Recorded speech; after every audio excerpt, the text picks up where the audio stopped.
Welcome back to week 13, possibly the final week of Maroon Momentum. I'm your host, Jonathan Duff, and thank you for joining me on a definite final Thursday of the season. It's been a quick season. I think it goes quicker as a fan. I don't know. Maybe it goes quicker as a player. It's hard to tell, but I'm very grateful to get to do this and to be back for another Thursday. And maybe, who knows, maybe we'll have one more final episode to wrap everything up after Thanksgiving, but I'll definitely take next week off. I wish I was broadcasting the playoffs, but obviously, we're not here on a victorious Thursday after last week. So I won't spend too much time recapping last week. Um, obviously it's a tough one. 17-10 to the number one team in the conference, ACU. One you wish we could have had, one that we all wish we could have had. But I'll read a few of the big plays from Saturday. Jackson House, 55-yard one reception, 55 yards. Looking forward to talking to him later after he made a big play. Cal Wise, 33 receiving yards. Jaden West, 27. Latham, 24 receiving yards, 17 rushing yards, and a touchdown. That's about it from the offense. Rough sledding on Saturday. That's all I'll say. So, Derek Taylor, 10 tackles. Jeremiah Bailey, 2 TFLs. Caden Smith, 8 tackles, a TFL. Braden Sullivan, 9 tackles. Gabe Fletcher and Gabe Stevens had a sack. So the defense really showed up, held the number one team in the conference to 17 points. Offense had rough sledding against a really good defense, but Buzz was able to put another field goal through, and Latham was able to get one more in the end zone going into this last week of the season. So that's been good to see. It's been a consistent sight for the Colonels. Buzz Flabiano, let's see, he's 13-17 this year. He's having an incredible season. I hope that that's recognized in postseason accolades because he certainly deserves it. With that said, we're going to move on from that kind of quick. I do want to thank my sponsor all season long, John Clark State Farm, for being our sponsor here at the Maroon Momentum Show. Super grateful for him. I say it every week. He's a guy that's out there in the community doing incredible things and really just giving to the city of Richmond with his almost year-old business now. And so if we all have insurance needs. So if you find yourself reviewing them over this weekend or maybe here after the season when you get a little bit more time on your Saturdays, go ahead and check John Clark State Farm out because the slogan "Count on Clark" couldn't be more true, and I definitely counted on him a lot this year, and I'm very grateful for him consistently delivering for me. So with that said, let's get on to the show. We have guest Peyton Collins off of his CFL championship. He's waiting and about to come on.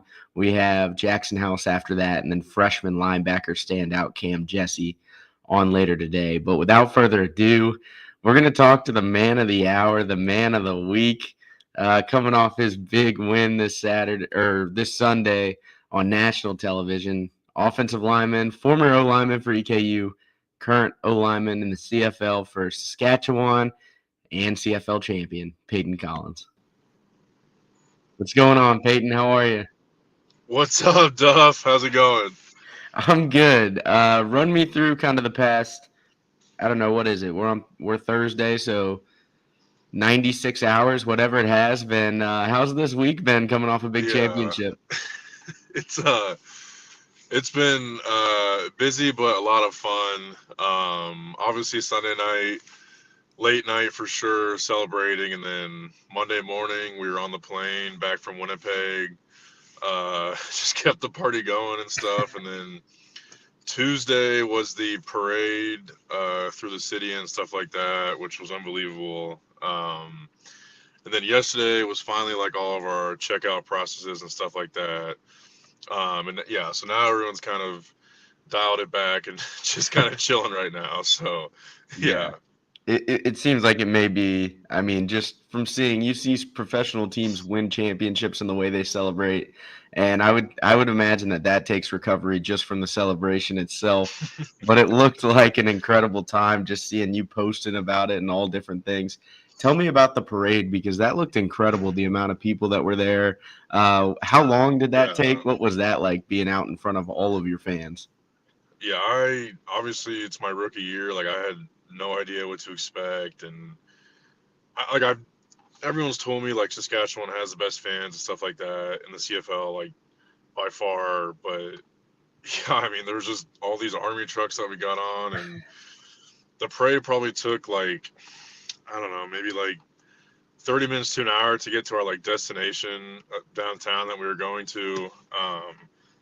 But yeah, there were like fans like all along our route, like screaming for us and stuff like that. And it was pretty cold out too, and like no one cared about the cold, which was cool to see. But yeah, like music playing, it was honking horn. Yeah, it was pretty unbelievable.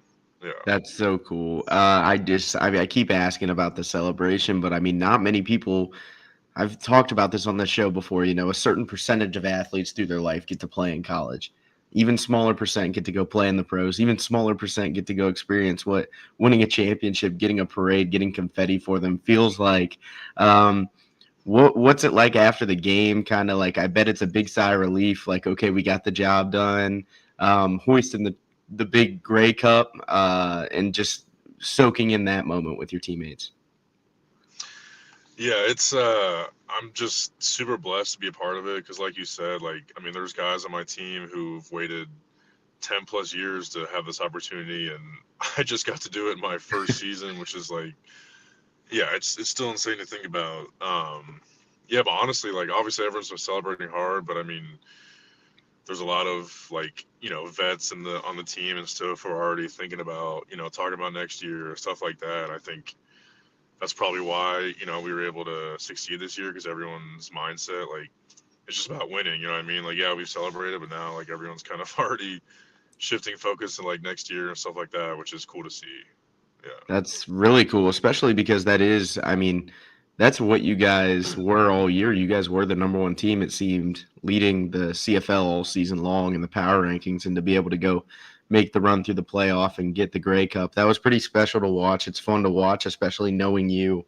Um, what's it like, I mean, preparing for essentially the biggest game in Canada every year. I mean, one of the biggest games in football every year. Like that week of prep of the Grey Cup, were there a bunch of nerves, or was it just like the most intense pregame speech of all time, or what was that like leading through to the game? um. Well, I think the biggest thing, like, because we had to fly to Winnipeg and be there the whole week, so I think we got there on like Monday or Sunday or Monday, like a week in advance, and we had to like practice there all week, and so like we had to stay in hotels like with the roommates. All that stuff was like just out of routine for everyone, like both teams, like not just obviously not Mhm. just us. So that was obviously different, but like I don't know, our head coach is awesome. Like he every week is the one and zero mentality. Like we cut our practice schedule is the same, our meeting schedule. So I mean, it honestly felt like another week, but I mean, obviously it wasn't. But yeah, no, definitely some nerves on game day for sure. Yeah, for sure. I Yeah. can imagine. I can imagine. I mean, nationally televised, it was super cool. Obviously, I have you on here because, you played a huge role in the team's success. And you also are one of my good friends from EKU that we spent a lot of time there together. Um, One person we can't leave out is the other colonel on your team, Aaron Patrick, who I did not get to play with. You got to play with him in college, and now you're playing with him in the pros. Yeah. What's that like to go against a guy that you used to go against on scout team every day? Yeah, it's insane. Like I was a freshman in college and he was a senior, and I was on scout team and he used to just bully me on scout team pretty much. Like and now and then I see him at training camp when I got there. I'm like, what the hell? Like and then but it's just cool, like I don't know, just a full circle moment. Like now, we're obviously I can compete with him. It's just cool. Like I'm actually blocking him for real now, and he's not just Right. running through me on scout teams. So it's just kind of cool, like just see how much we both grown up, and obviously he's had experience in the NFL and now CFL, and yeah, he's still a demon on special teams, like in the CFL. It's like crazy. Like he's yeah, he's insane. But no, it was just really cool, like just seeing another player from Eastern Kentucky and just to play with him again like that. And yeah, he's a really good guy too. And yeah, it's nice to see another Colonel on the team as well. Yeah, it's got to be special. I mean, definitely, especially going up to a new country, being around a lot of people, meeting them for the first time after being in a program for 6 years where you knew everybody. I mean, for there's sure. I'm sure there's a lot to adjust to. So to be able to have him there, that has to be pretty neat.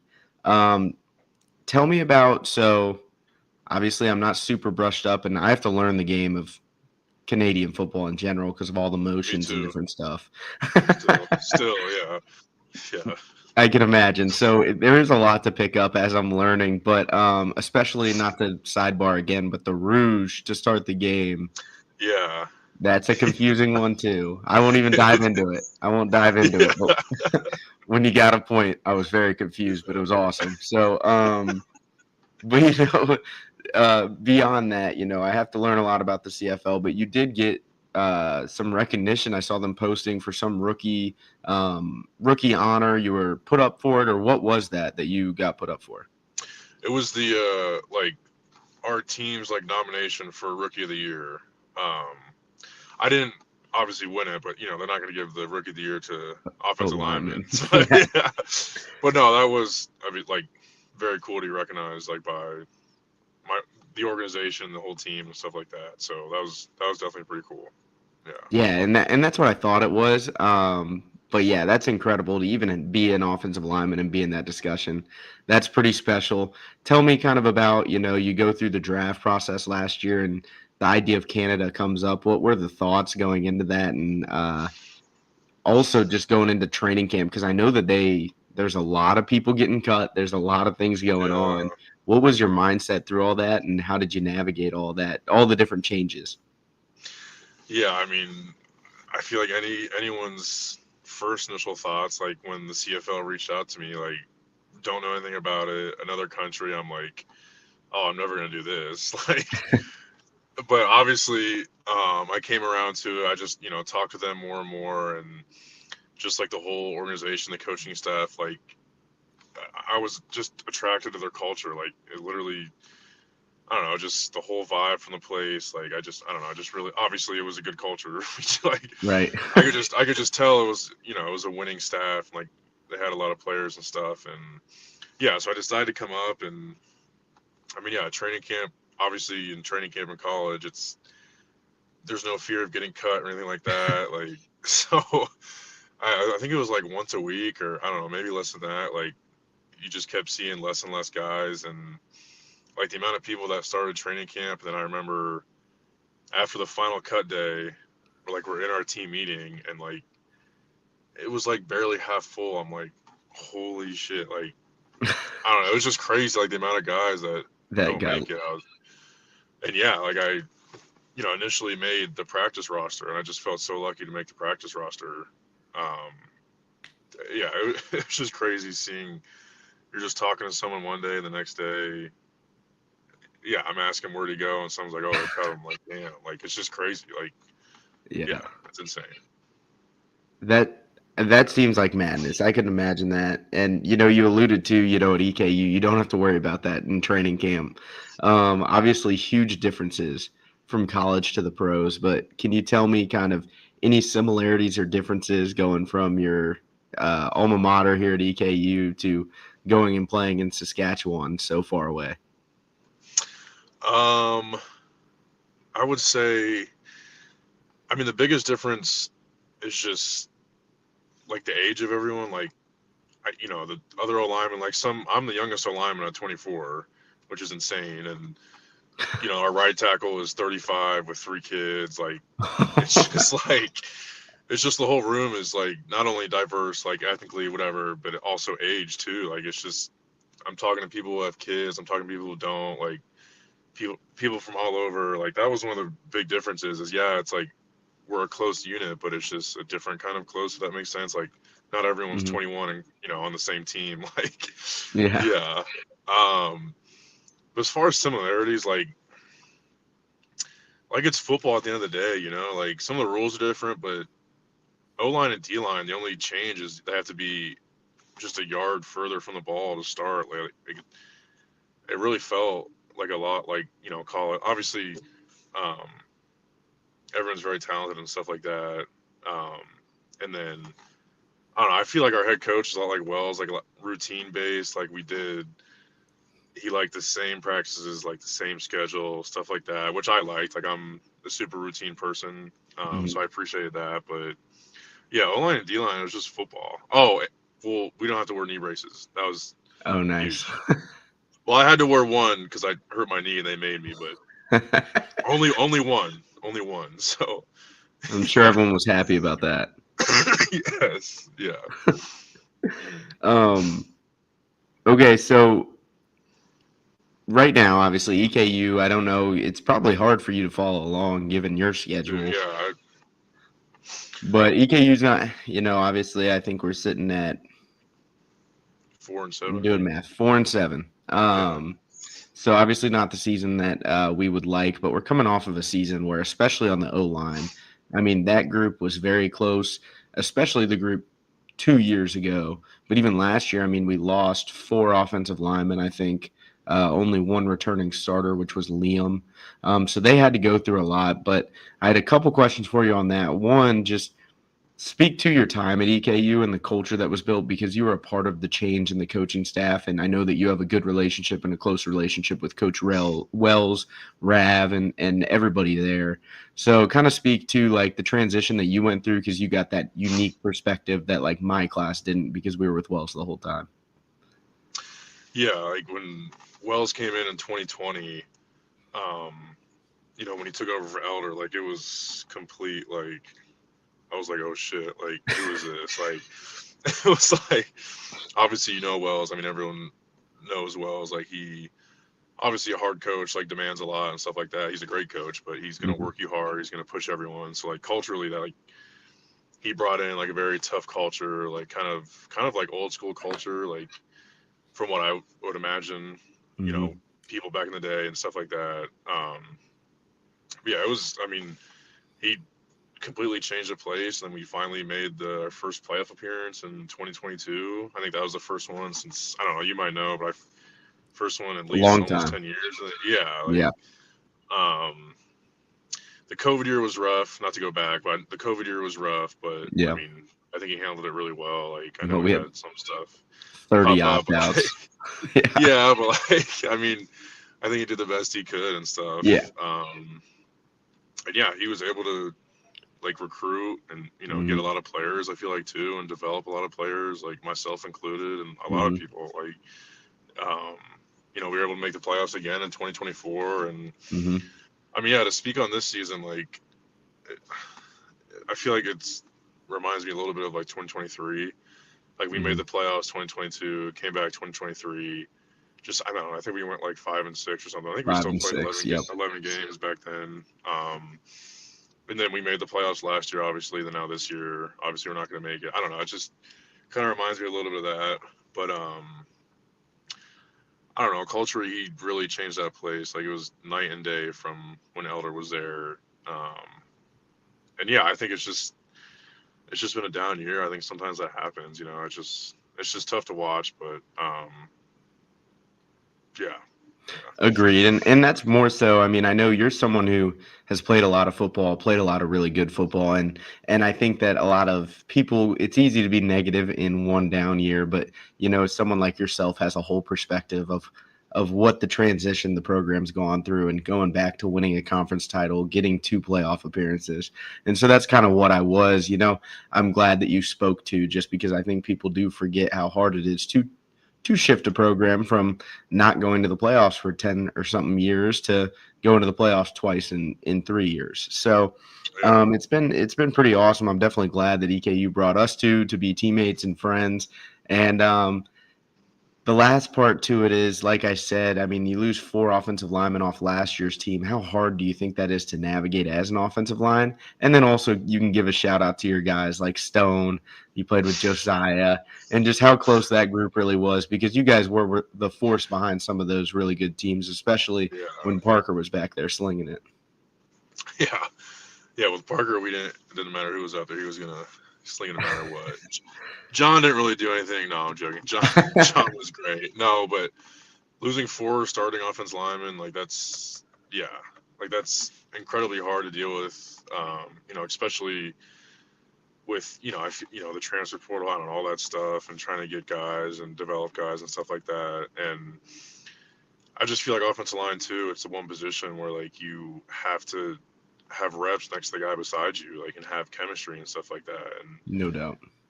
And so it's just hard to plug new guys in and try to find that right group of five. Like, especially with injuries and stuff like that, you never know what's gonna happen. Like, even personally this year, like we went, like I got hurt week one, but like we went through that, and then we kind of found our group of five and stuff like that, and then that's kind of what kind of propelled us, I guess, to keep winning this year. But I mean, yeah, four starting offensive linemen is very hard to deal with.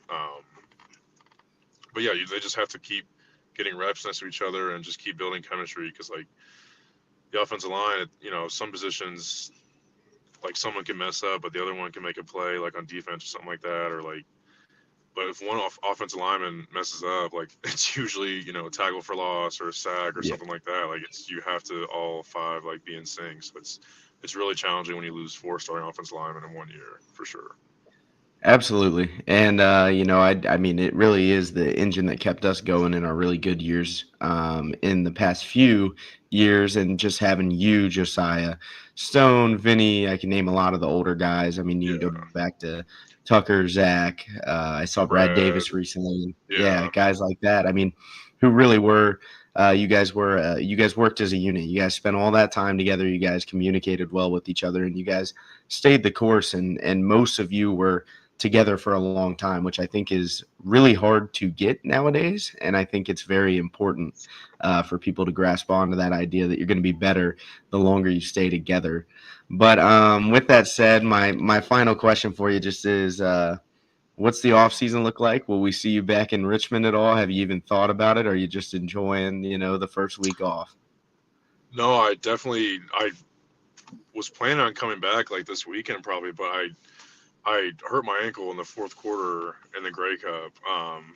It's like a high ankle sprain, so I'm gonna stay just so the trainers can rehab it and stuff like that, and just, I don't know, just get it healthy before I make that 24-hour drive back to Kentucky. So yeah, yeah, Understood, understood. Well, I appreciate you taking time out of what I know has been a busy week, probably for you, to come be on the show, talk EKU football, and to let everyone see the big Grey Cup champion live in action.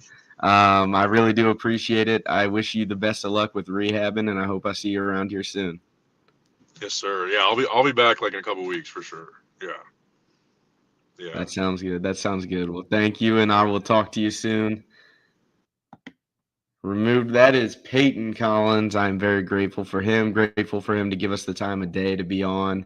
Like you heard, he's had a very fun and busy week. Um, we'll dive more into that later. I've had a guest here that's been waiting in the lobby, Mr. Big Play Jackson House, who's coming off a big reception, 55-yard reception. It's got to be the longest of his career to date. Someone who's a team captain on this EKU football team and is a young guy coming back for future years. So here he is, Jackson House. Jackson, how are we? Good. How about you, man? Good to see you, Duff.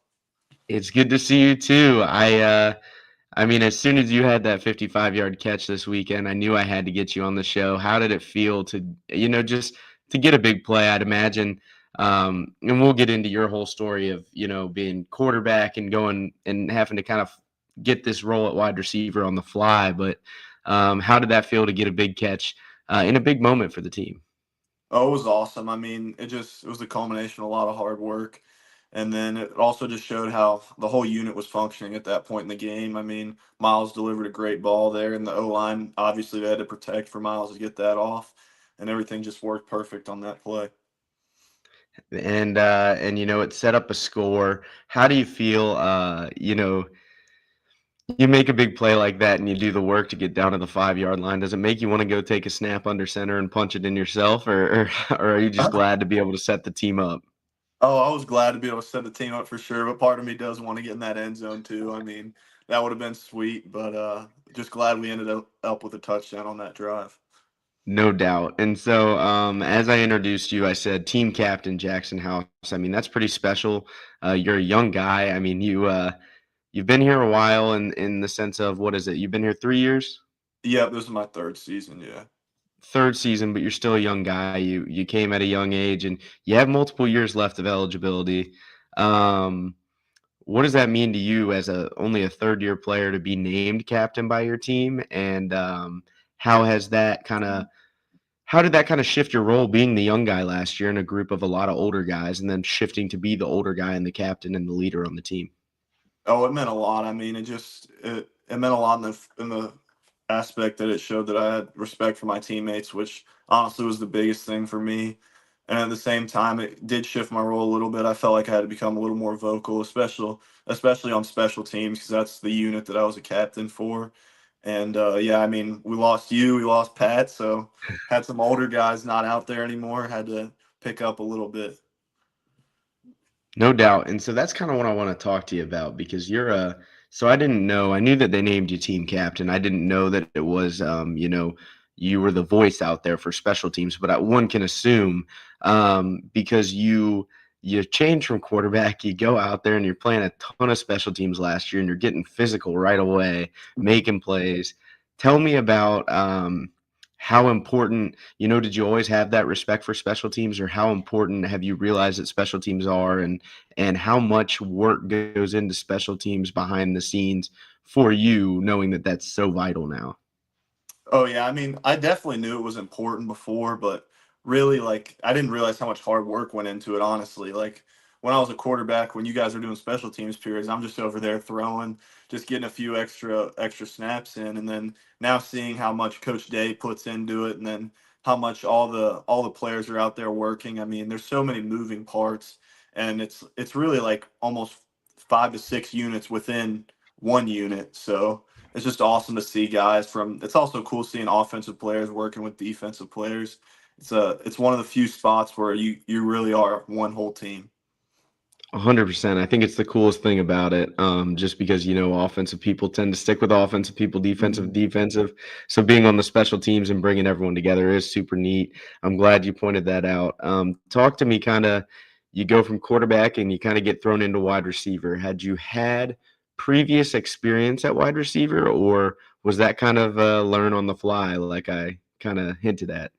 Oh yeah, I learned on the fly. I mean, I played quarterback since I can remember. Like, I had never thought I'd be playing receiver in college with gloves on. That was the biggest thing. Like, I hadn't worn football gloves in forever, like since I was little, because I thought they looked cool. So kind of getting adjusted to that almost.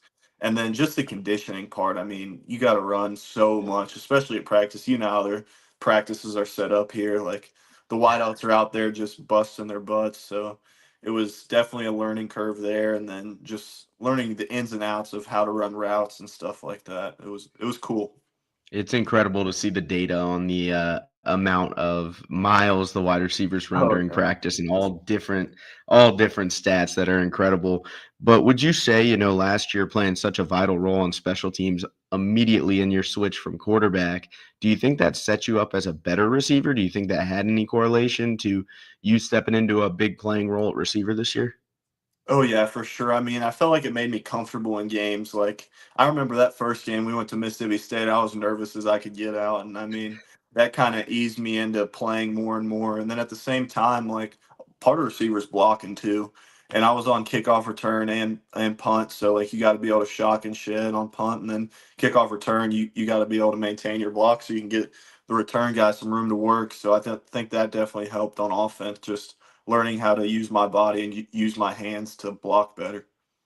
I'm glad to hear you say that too, because I'm only a long snapper, or was a long snapper, so I don't know what that life is. But I would imagine that it would be a good way to get you into that transition. I know it makes you get physical right away, a little bit more than you were at quarterback, obviously, when you're wearing a different colored jersey all week and you can't get hit.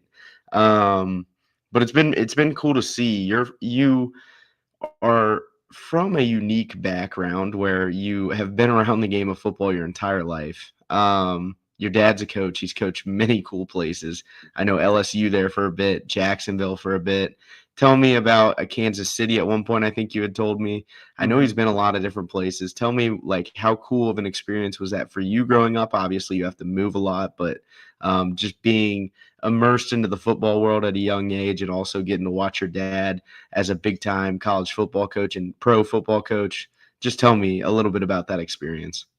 I mean, I loved it. From the young age, I had a love for the game because of that. And then it also just showed me the work it takes to really succeed at this level and beyond.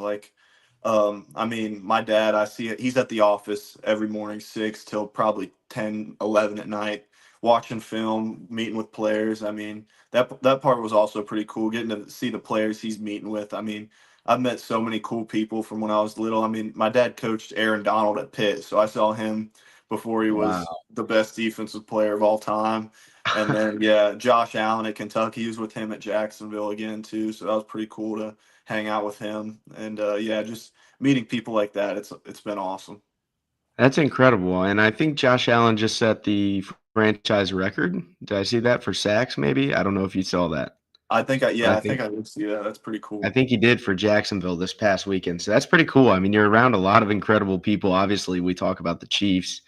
They've Hmm. been good for a very long time. You talk about LSU. I think was Jaden Daniels the quarterback on that team that he was incredible. So you get all these incredible experiences. Is there like a memory or a game that you got to go along to that sticks out to you? Oh yeah, for sure. I mean, so I got to go see him win a Super Bowl, which honestly, that's probably the biggest one. Yeah. And then the other one I love is so when he was at LSU, they played Bama at home, and they won on an overtime like 2-point conversion. So they stormed the field, and I got down there pretty quick and just out of pure luck. Like I mean, there's 100,000 people on the field, and I look to my left, and my dad's just right there. I got a picture saved on my phone. It's just me and him.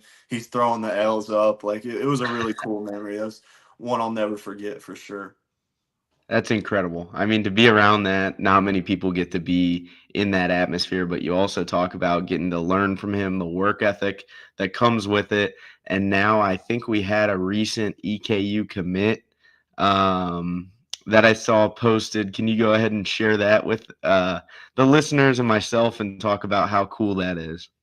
Oh yeah, my little brother Jake, he's a senior. He's out playing ball in Kansas City. He committed about a week ago. Can't wait to get to play with him. I mean, I got 2 more years left, so it's 2 years I get to hang out with him at practice, go to weights with him. I mean, there's nothing better I could ask for, really. That's amazing. I mean, so you talk about Captain Jackson here, and his little brother comes in the program. Is there going to be a little bit more extra holding him to the standard, or can you forecast anything on what that's going to be like, or are you just going to be grateful to be there with him? Oh, I'm grateful to be there with him, but I'm gonna get on his ass for sure. I mean, we're gonna be in that weight room. I'm gonna be pushing him to put more weight on the bar, and then he's gonna be pushing me too. I mean, Coach Brown will get him right pretty quick, so he'll probably be throwing weight around with me before no time. Gonna have to make sure I stay above him though. No doubt, you definitely will have to do that. When we talk about special teams, we talk about receiver, and then we talk about you having to be a captain on special teams, which means you're going to have to know other people's jobs and help that guide them on game day. During the week of prep, how much you have to balance. You got offense and special teams to prep for. What's a game week of prep look like for someone who's a special teams captain, and just how much do you have to get in of both worlds there? Oh yeah, for sure. I mean, Coach Day does a great job how he sets up practice. So each day we focus on 2 or 3 units, or like 2 or 3, like whether it be kickoff return, stuff like that. So on those days, just kind of focusing on your job. And then the biggest one I really noticed having to try and help people get lined up is punt return, because we have a few different calls there. And a lot of times I'm an adjuster guy, so knowing the formations they're going to show us with their punt, and then just knowing my job. And then if anybody is out there that, because a lot of times you'll get guys subbing in on special teams, whether it be for an injury or someone's just been playing so many snaps on offense or defense, they need a break. So knowing how to get them lined up, I mean, those definitely are things you look at in practice. And then, like I said, Coach Day just does a great job preparing us all week, so we're ready on game day, and it's second nature at that point. And I definitely, obviously, from personal experience, do agree. I think he does an incredible job. There's a lot of focus on special teams, as you mentioned. When it comes to playing special teams, obviously, you're in your second year now. Would you say it's a lot easier at times when you have guys alongside you, when you have those guys who have experience at special teams, because you get a new perspective? You're maybe not. Sorry, now I'm kind of speaking and answering the question for you, Oh but no. what I've learned is as a leader, when you're on special teams and you got guys who have done it there before you, you're usually making more strategy comments rather than alignment comments, right? So Oh talk yeah. about like having Jeff Kinley and different guys like that who you've played with for a long time now on the special teams with you and how big of a role they've played with you. Oh yeah, like speaking on that, you just mentioned him, Jeff. I mean, he's another guy on that punt return unit. Like Coach Jay kind of gives us the freedom to move around, which is awesome because we get to almost get them to re-ID certain looks and stuff, so we can get a better matchup. And then also just when we're on cover units, knowing you have guys that are going to be in the right spot, so you're able to go take a shot on the returner and not having to like completely close ground or not stop your feet, hoping you're gonna just get them down. You can go try and separate them from the ball because you know you got two guys fitting off you, and we're gonna make the play regardless of who it is. No doubt. And you guys have been awesome as of late in the coverage teams. Baker, Buzz, let's see, Devin. There have been some Hmm. incredible plays. And then on the return teams, obviously, we've seen TJ bust one with some incredible blocking. Big lead block on that by Daquan. That was awesome, Oh too. yeah. Um, but yeah, special teams has been exciting. I think it's been something that's been a key to the team for the past few years. It's been awesome to see. When you look at the team coming back next year, obviously, I'm not hinting to look ahead. This is a big week, and we'll get into that in a second. But when you look at, the wide receiver core, you guys lose Ron and you guys lose Daquan, but and they will be missed. But there is a lot of talent, young talent producing on the team right now, and that has continued to show development. You got yourself, you have Cam Herget, you have Jaden West, you have Kyle Vaca, Cal Wise, TJ Mitchell, AJ Johnson, Tyree, all these people. Hmm. Really, really young stud group of wide receivers. Obviously, naturally, and I'm not hinting at this either or asking them this, transfer portal comes up, Hmm. you may lose one or two. But at the end of the day, having strength in numbers is really important nowadays. How excited does that make you for the future of the program, knowing that you have such a strong young group of guys? With you Oh being yeah. the oldest. Oh yeah, and that is weird just hearing you say that being the oldest, but yeah, it's awesome. I mean, we got so much talent in that room, and I think this offseason the biggest thing for us is going to be getting on the same page with the quarterbacks because I know that's been our Achilles heel honestly this year has been like sometimes we'll be open and something will happen where he can't get the throw off or he'll be ready to deliver the ball and we might not necessarily be in the right spot. So I think with how much young talent we have, I mean, we know we can go make the plays, we just got to go do it. And I think a big part of that's going to be, like I said, getting on the same page with the quarterbacks and then getting in the film room and just meeting with Coach Cox. He's got so much knowledge to share with us. We just got to be willing to learn it. So honestly, I'm extremely excited to see what happens next year. Definitely. With a strong young core coming back at receiver, you got we have two graduating running backs, Telly and Jamont. You've got no graduating quarterbacks. I mean, it is an exciting time for the offense, just knowing that we've seen everybody gel at times this season and knowing that there's a lot and a whole offseason to build on. So you definitely exciting right there. Something exciting and look forward to. Uh, I have to ask this one question. You moved to wide receiver. Cam moves to wide receiver. Colby is playing tight end. Did you guys always know that the quarterback room was built different and could go in there and bash heads with people, or was this just a happy coincidence that you all are producing on the field at different positions now? Oh yeah, we would tell people all the time. I mean, we're not just out there throwing the pill. We're athletes too, and we're getting to show that now. I mean, it's been awesome seeing Colby going out there throwing around blocks. I mean, he's laying his body on the line, and he started the season at quarterback. He switched like 2 weeks ago, so it's been cool seeing him do that. And then Cam, everybody's always known he's an athlete. Now he just gets to showcase that even more, Mhm. and it's exciting to see us on the field. I mean, it's really cool for sure. It is, and it's special just seeing you guys be able to transition like that really is incredible because it is completely different, especially the way I think you switched at one point midseason, he switched at one point midseason, or maybe you switched in the middle of camp, something like that. So just incredible to see you guys handle that. My last question, kind of going into this, is Utah Tech week. Obviously, you may not be playing for the playoffs, you may not be playing for a conference championship, but matter of pride is the slogan around here. What's been the message going into this week, and what are you seeing kind of on film for Utah Tech that us fans can look out for on Saturday? Oh yeah, I mean we're going to play a great opponent. I know the record might not show it, but don't let that fool you. I mean they've got playmakers all across the field. They've got a really solid secondary that we're gonna have to try and go get after. And then at practice this week, I mean we've all been locked in. We know how it is. I mean you've been in that locker room. You know the standard here. Even though we're not playing for the playoffs, the goal is always to go win a football game. And I think we've had a great week of prep. I mean today was one of the not walkthrough, but we had just helmets on. We were polishing everything up, and it looked really crisp. It was exciting to see, and just excited to go out there and put the pads on with this group of guys for one last time.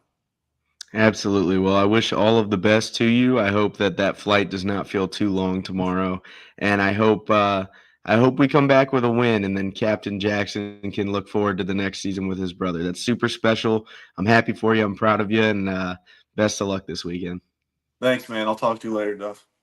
Sounds good. That is wide receiver and key special teams captain Jackson House. Super grateful to have him on the show after a big play last week, and now we get to have the phenom that I think a lot of people have been talking about all season long. The big freshman standout linebacker for the Colonels, Cam Jesse. Cam, Nice to how meet you, are you? Mr. Duff. I'm doing great. How about you? I'm doing good. It's great to meet you. Did I pronounce your last name right? Correct? Yeah, yeah, Awesome. yeah. It's pretty straightforward, but I think I heard someone pronounce it a little funky this weekend when they were shouting you out in the stands as I was sitting up there. I mean, you've caught the eye of a lot of people, and a lot of people are talking because it's hard to walk in as a true freshman in college and make the impact that you've made. Everyone always talks about, there's a transition year, and that's what the red shirt is meant for. How have you navigated the change from high school to college and seemingly dominated that transition? Um, I came in. I had no idea I was gonna be playing special teams and everything, but I came in with my head down and wanting to get better every single day. And it helped me that I already came in at 240. I just had to lose a couple pounds. I didn't have the 40-pound weight gain that a lot of people seem to have. And but I also felt like I was put into a very special and great situation, like with the way our special teams works and the way my body is. It's just like a linebacker type. I think it Mhm. helps. Yeah, absolutely. And I mean, you made an impact right away. I think you won more than one special teams player of the week, according to my sources in the program. That's pretty special to come in as a freshman, make an immediate impact. I talked to Jackson for a while. If you don't know, I played long snapper, so I'm a special teams guy. So I love to talk special teams. When we talk about going out there and making an impact on special teams, how did that set you up to be playing linebacker then as the season progressed? And how was that for getting your feet wet into college football? Oh, 100%. I mean, like I was watching all of Jackson's interview and stuff, and you know how he was talking about Mississippi State and being as scared as he could be. I wouldn't say I was necessarily scared, but going out for kickoff return against Louisville, I was a little, but as the season progressed, I got moved on to more and more special teams, and eventually getting put on kickoff. And I think kickoff really helped me a lot, especially with my tackling, because that's definitely a part of my game that I want to work on more. It's great, and it really is surreal when you walk out there in your first college game and you're playing a Power 5 opponent in a big crowd. So I can't imagine because I did not have this experience. I did not have to go play in that game, but like I said, you manned that transition and then you found yourself playing in the very first game of your career. What can you say as to the importance of special teams? As we mentioned, you're the special teams player of the week multiple times, maybe the most valuable guy on the special teams this year. You've had a lot of really good special teams players, but you certainly have made your impact noticed there. What can you say to how important it is to setting the tone in the game and the ebbs and flows of the game? 100%. I can't agree more with how much special teams has an impact on the game, at which I didn't know before honestly the season started. Because in high school I didn't really play special teams that much, but coming in here, and I'm like, why are we having all these special teams meeting? I feel like it's pretty straightforward. But like I said, as the season progressed, it just made more and more sense. And to give an example, Austin P, uh that kickoff return for the touchdown, the one TJ you were talking about. I Yep. mean, that it just changed the whole flow of the game. They went down and scored, and we just shot right back. It was just it has a very big impact on the game. It really does, and to see people take it seriously, to see a special teams create big plays like you just talked about, it's super awesome to watch. Now, what game did you say that you fully transitioned in? Was it Tarleton that you fully transitioned in and had to play a lot of linebacker for your first time? Yeah, I would honestly say it was Tarleton, and which I'm really blessed it was because they are a very good team, and you know that wasn't the first game that I had all of the snaps at on like special teams, but that was my first outing at linebacker, Mm-hmm. and I'm glad it was. Right. So I have it written down here because I'm looking through, and obviously we heard the announcer. I actually was not at homecoming this year, so I heard the announcer say your name a whole lot as I'm looking and watching the game on ESPN Plus. And 7 tackles, half a sack, and a TFL in your first debut against the number 3 team in the country at the time. Some would say, I mean, that's pretty impressive. You're not you're fearless to go into a big time game against a big time team and go make plays. What would you say was the key to your success in that game, if you can remember back to that, and how has that propelled you as the season gone on at linebacker? I'll try to remember. That was a game I got a concussion in, but I'll try. Oh no. Uh, I think it was definitely my teammates. I mean, definitely my teammates and the coaching staff. Like I said, they put me in the right position, and all I had to do was just try my hardest and run. Absolutely. And you really if that's all it takes, then I cannot wait to see you as you continue to play here in EKU football, because you definitely run hard and make a lot of plays. When it comes to, being a freshman, I know the one exciting thing, being a freshman that may be on the sidelines redshirting this year, it's really cool to see your teammate out there succeeding. When it comes to being the teammate that may be out there, I know you're excited for the time where your brothers get to come out there, in your recruiting class with you. I'm not going to remember everyone, but you got a lot of young, talented freshmen that people are talking about, with Cam Montgomery, who we've seen at times, Peyton Smith, Isaiah Brutus, AJ Johnson, Braylon, Tyree. I'm trying to think. Reese Hines has been in a bit. Can you speak to kind of your class and what everyone has to look forward to as the years progress here with the talent that you guys brought in with this recruiting class?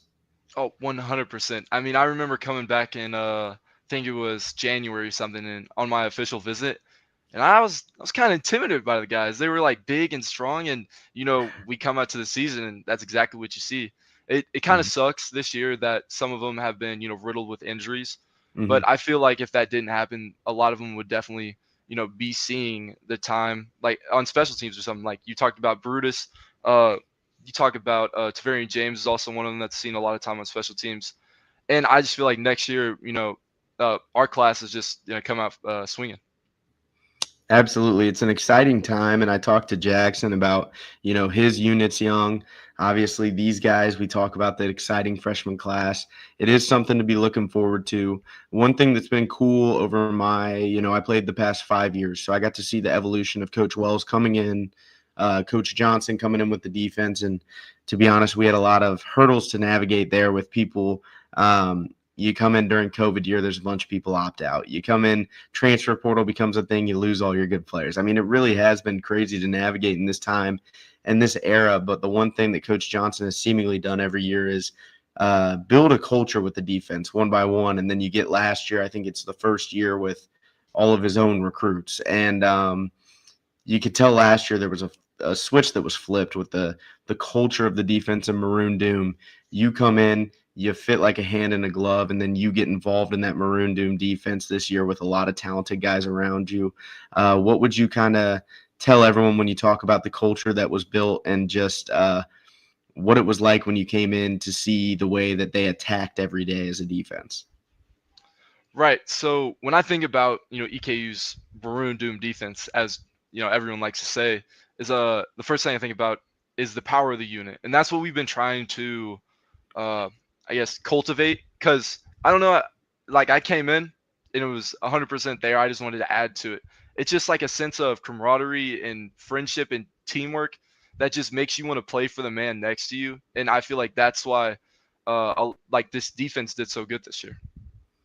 Absolutely. I mean, you guys have been impressive, and I think that there really is a standard that's been set by the older guys, and it's trickled down year over year now. The past couple of years, it's been awesome to see. When you talk about, I also want to look into the big key part of it that I want to get to recruiting. You're a guy from Kentucky, but even more so, your dad played at EKU. Obviously, being a member of the Warren Cleat Club and all the incredible traditions, that are here that I don't think other schools really carry. It's really impressive to see all the former players out in one lot together and the amount of people that come back and pour into the university. What was recruiting like for you? Did you always know that you wanted to come be a colonel? And just tell me about that process. Yeah, so I've been coming to EKU games for how old am I? 18 years now. I mean, I've really grown up. I would say Richmond is probably my second home, Uh, but with actual recruiting, it was my freshman year when I was, offered by EKU, and I was, I probably should have committed on the spot, but I gave it a little time. But I'm glad I did end up here. It's amazing, especially to be offered as a freshman. That's pretty cool. What's it like? Your dad probably would have come back to EKU regardless to watch the games because, like I talk about, how strong the roots go with the alumni here at this university, specifically the football team. But how cool is it? Your dad gets to come back to his alma mater. You're playing for it now. You're building your own name for yourself, and he's watching you. How cool is that having your family around and just that experience as a whole? Yeah, so I got to see both parts of it. Coming to the games as a kid, he would always, go out at like halftime or something during a media timeout. And he'd wave everything, and then now, you know, he gets to watch me, and it's really cool. And then going back to the Warren Cleat Club, I think there's just so, like you were talking about, there's so many people that give and they pour back into EKU, after coming through here, and it's just a great community, and It really is. I'm super grateful now to be a part of it, and it's one of the rare things I think when you visit EKU that you learn about the university. You talk about Richmond being your second home, and you're a freshman now. Have you developed any favorite spots around Richmond or EKU that you want to give a shout out to? Maybe a restaurant or what's your go-to place during the week or whatever it may be. uh usually, I go past 75 and I get that Chick-fil-A, but lately I've been going to Don Senior's and it's really nice. I got introduced to it, so I love it. Everyone has to be introduced to Don Senor. Hmm. I think the football team is one of their largest clientele because it is a great place to eat. Not having a Chipotle nearby, they don't have too much competition either. So I think that's a good shout out. I asked Jackson this. Obviously, I've talked about next year and the young class and everything like that. But obviously, um, a matter of pride is the slogan, and you guys have business to take care of this weekend to finish the season on the right note. How important is that to finish the season on the right note? And what have you all seen on film about Utah Tech, maybe that fans should know going into this week? Like Jackson said, I think their record will deceive you. They're a great football team. They have a lot of great athletes, and I actually could give some shout outs to their team. Their tight end number 80. Pretty sure he leads FCS in receptions. He's a great tight end. Their running back number 0 is really nice. He's really shifty. And then their two quarterbacks, number 5 and number 8, both of them can get around on their legs a little bit too. But it's a matter of pride, and even though we may not be playing for uh, a conference championship or conference title or even a playoff spot, it's a matter of pride, and we want to go out there and finish the season off right. Uh, yeah, There's no doubt about it. I think I can put this on here. I think you just got a shout out here. So I don't know if you're able yeah, to see that on the I do see screen. it. That's awesome. So getting the shout out, I'll take.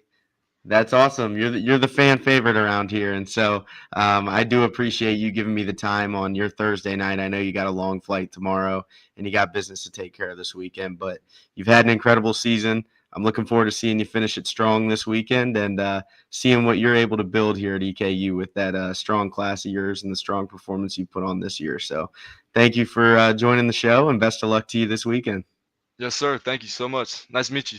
Nice to meet you too. That is linebacker, freshman Cam Jesse. I'm so glad that he got to join. He is one that I've wanted on the show for many, many weeks now.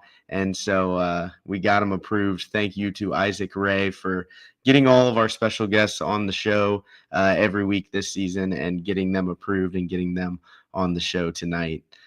This may wrap up, as I said, this may wrap up Maroon Momentum this year. I appreciate everyone for listening each week. We might do a recap, maybe get some of the seniors on here the week after Thanksgiving. We're looking at putting something in the works, but it's been an incredible show. I've had a lot of incredible guests, so I'm just very grateful to get to do this and to get to highlight these people and give it the coverage that they deserve. Previewing Utah Tech, I won't take too much time, but it's not because of, like we said, of their record or anything like that. They're 2-9, but as I can say each week, you know, you can turn around and say they're 2-9, but they beat North Alabama, and that's something that North Alabama looked pretty darn good when they played us. So it's the UAC, top to bottom, one of the best conferences in the FCS. So you have to bring your A game every week. So super great to hear the insight from Cam Jesse about the tight end. That's pretty cool. And then the running back and the quarterbacks. And then hopefully the offense can get rolling and the defense, Maroon Doom, can show up again like they did Saturday. They have been very special to watch this season. So once again, I'm just so blessed and grateful to get to do this show and get to highlight these guys. Thank you to John Clark State Farm for being my sponsor all year long. I have counted on Clark, and you can count on Clark with your insurance needs. Please go check him out. I can't emphasize it enough. Just incredible in the community, and he really does care to take care of people. He's in the people business, not as much the business, if that makes sense. So he's going to take care of you personally. I would count on him with a lot of things. Great guy. So thank you so much for giving me the ability to do this show. And check him out. John Clark State Farm. Count on Clark. And everyone cheer on the Colonels because it is a matter of pride this weekend to go see them win and close out the season strong and build some excitement for the recruiting trail coming up and the next season. But let's give everyone the attention this weekend. Hope the seniors get the proper send-off and we end the season on the right note. Once again, thank you everyone for listening. And I will let you all know on social media, on the Fourth Down Media Co. Facebook, if I am having a final show in 2 weeks. But with that said, go Colonels this weekend, beat Utah Tech, and thank you all for tuning in.